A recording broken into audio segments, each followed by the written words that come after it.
Buenos días con todos. Mi nombre es Nora Juana Edith Vázquez Pintado. Soy residente de segundo año de ginecología y obstetricia. El día de hoy estoy a cargo de, la exposición denominada episiotomía restrictiva.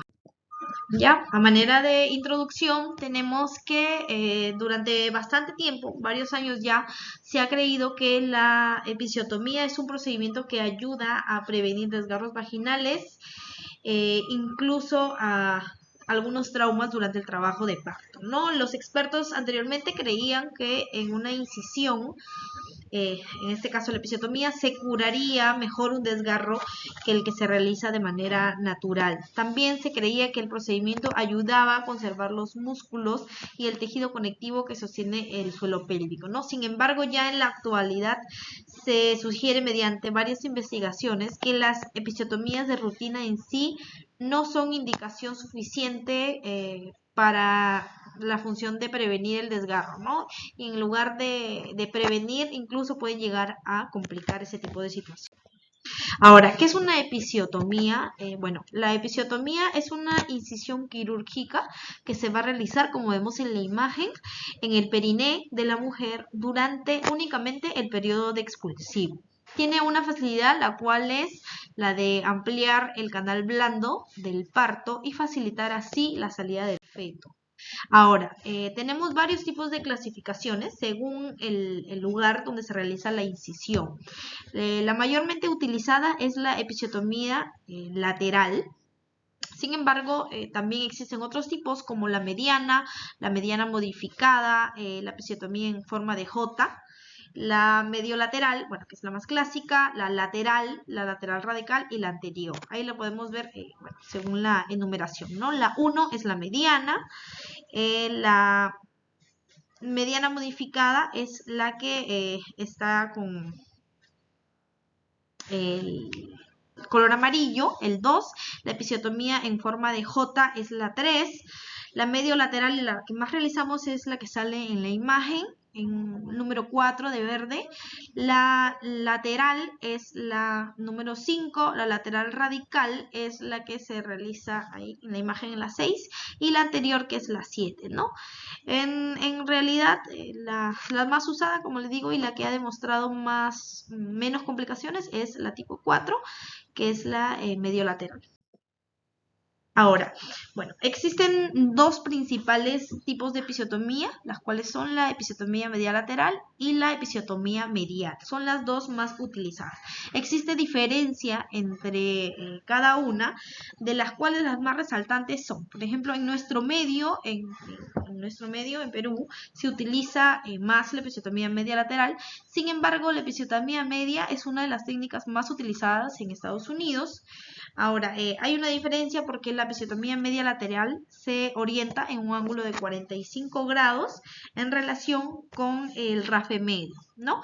Entonces se va a orientar en 45 grados hasta una intersección formada con una línea imaginaria que va a pasar por el reborde anterior del músculo mucocutáneo del ano, ¿no? ¿Y cuáles son las ventajas de ese tipo de episiotomía?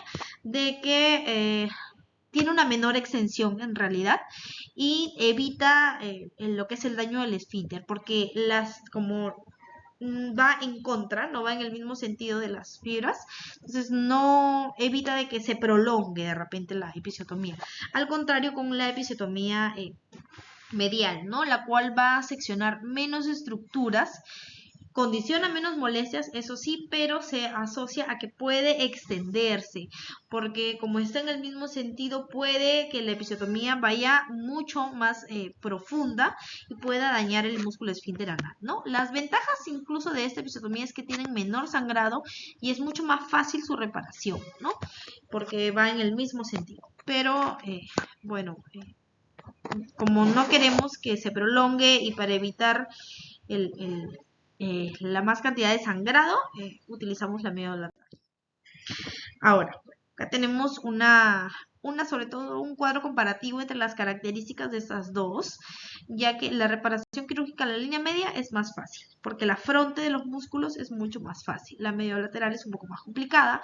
La cicatrización, en realidad defectuosa, se presenta más comúnmente en la medio lateral, porque como seccionamos de manera prácticamente transversal, ya perpendicularmente, las fibras, entonces a veces cicatriza de una manera que no es correcta. Pero cuando hacemos la sutura de la episiotomía medial, es bien raro que se cicatrice defectuosamente, ¿no? Entonces tiene una mejor cicatrización en realidad. El dolor postoperatorio, ahí por ejemplo en la medial es menos dolorosa, porque no, o sea, como es en el mismo sentido, se secciona de manera anatómica, no hay mucho dolor. Sin embargo, no es la adecuada, ¿no? Entonces la medio lateral sí genera un poco más de dolor postoperatorio. Los resultados anatómicos en la línea media son excelentes, sin embargo en la media lateral es ocasionalmente defectuosa, sobre todo porque a veces es un poco tedioso tratar de afrontar los músculos. Ahora, la pérdida de sangre también en la episiotomía medio lateral es mayor, ¿no? Entonces nosotros nos planteamos si es que es un poco más ventajosa la medial. ¿Por qué nosotros realizamos la medio lateral? Sobre todo porque el factor más importante es la extensión. Entonces, cuando de repente el personal no está entrenada o a atender un trabajo de parto con episiotomía, el movimiento del bebé o la poca colaboración de la gestante puede hacer de que en el momento de la expulsión, ¿no? De la extensión de la cabeza del bebé, puede generar casi siempre cuando se hace una episiotomía mediana, que la episiotomía se corra hasta el esfínter, ¿no? A diferencia de la media lateral que no se va a correr. Ahora, ¿cuáles son entonces las indicaciones de una episiotomía? Bueno, las indicaciones de una episiotomía pueden clasificarse en tres grandes grupos. Las indicaciones coadyuvantes de la operatoria obstétrica, por ejemplo, en caso de distocia de hombros, parto instrumentado con forceps o espátulas Thierry, ¿qué quiere decir? De que sí o sí tenemos que realizar la episiotomía porque estamos realizando una instrumentación. Ahora, ese es en el tema de la cirugía, ¿no? En los factores fetales, otra de las indicaciones son cuando ya tenemos un cuadro neto de hipoxia fetal. Entonces, cuando necesitamos que el periodo expulsivo se acorte en una situación completamente excepcional donde tenemos un sufrimiento fetal, ahí es que empleamos la episiotomía. Ahora, tenemos también los factores maternos cuando tenemos una evidencia de un desgarro vulvo-vaginoperineal inminente, cuando vemos ya que no es por prevenir, no, para que no se desgarre, no, cuando ya vemos que se ha realizado un desgarro vulvo-vaginoperineal, de repente, o cuando hay un caso de hipertensión endocraniana o de alguna alteración de repente en el feto, o hipertensión ocular o alguna cardiopatía, incluso en patologías maternas en las cuales la mamá de repente no pueda realizar muy bien el pujo, entonces aceleramos el expulsivo también con la episiotomía. Por ejemplo, acá tenemos las ventajas teóricas en este cuadro e indicaciones de la episiotomía, ¿no?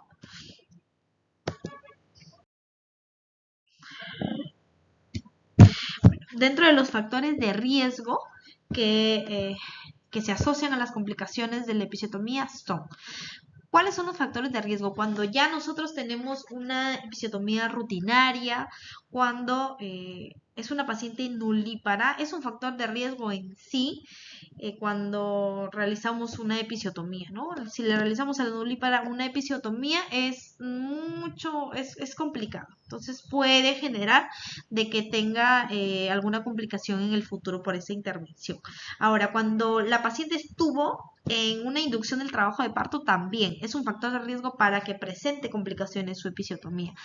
Cuando la paciente ha tenido un trauma perineal, de repente por un expulsivo prolongado, por una distocia de hombros, o de repente el bebé es mayor de 4 kilos, o es una paciente que está en trabajo de parto y ha presentado una posición occipito posterior persistente, comúnmente son las derechas, una derecha posterior persistente, puede generar de que si se le aplica episiotomía hay riesgo de que haya algún tipo de complicación, ¿no?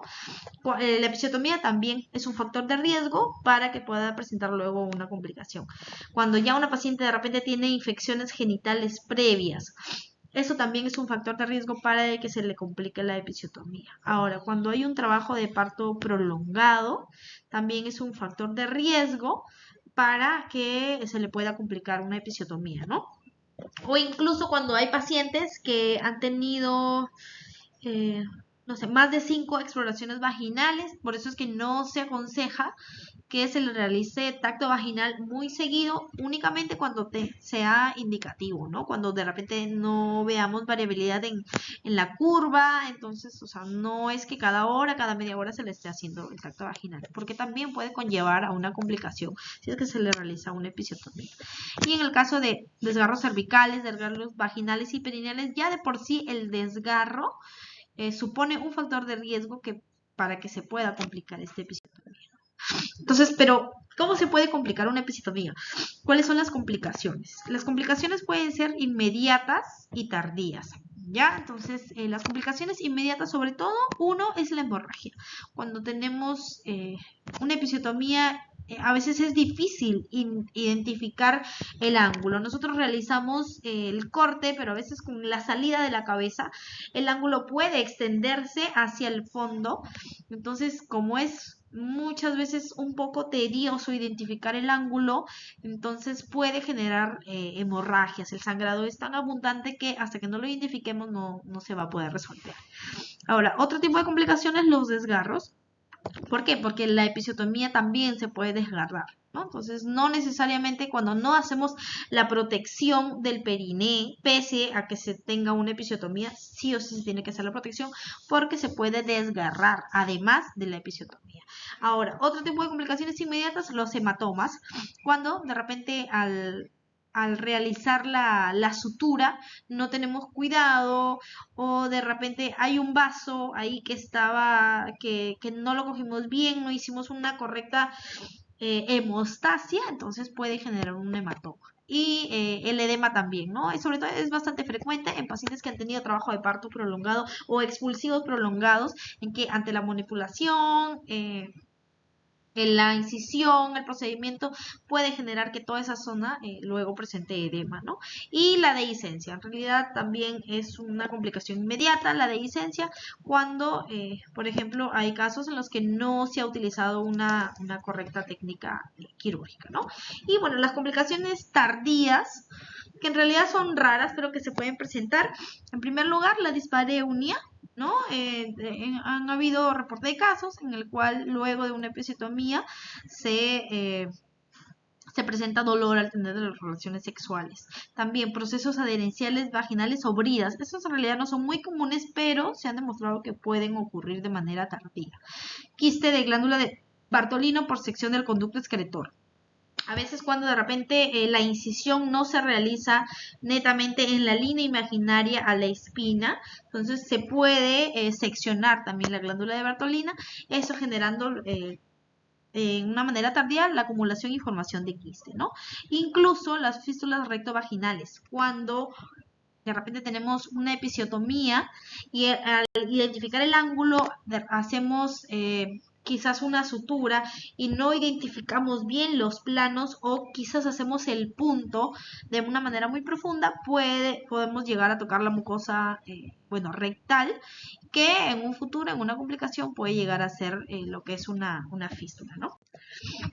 Bueno, a manera de conclusión es que aún después de diversos estudios con diferentes metodologías no se ha logrado en sí descartar totalmente el uso de la episiotomía. Actualmente el porcentaje de mujeres a las que se le realiza esta episiotomía va disminuyendo, sí, porque hay tendencia ahora a realizarse lo que es el parto humanizado, ¿no? Entonces aquí ya no es necesario realizar ese corte a todas las mujeres. Ahora, otra conclusión es que la episiotomía significa en sí muchas veces una estadía postnatal más incrementada, ¿no? Entonces, si es que podemos evitar en realidad hacerlo, no hay que hacerlo de rutina, no a todas las pacientes se las hace, únicamente cuando nosotros veamos que existe un compromiso netamente del bienestar del bebé o de la madre, podemos utilizarlo como manera de acelerar el expulsivo, ¿no? Pero si es que no, en general no deberíamos usarlo porque más que todo estamos trayendo posibilidad de complicaciones cuando simplemente las podemos evitar. Bueno, eso ha sido todo por hoy. Espero haya sido de su agrado y muchas gracias.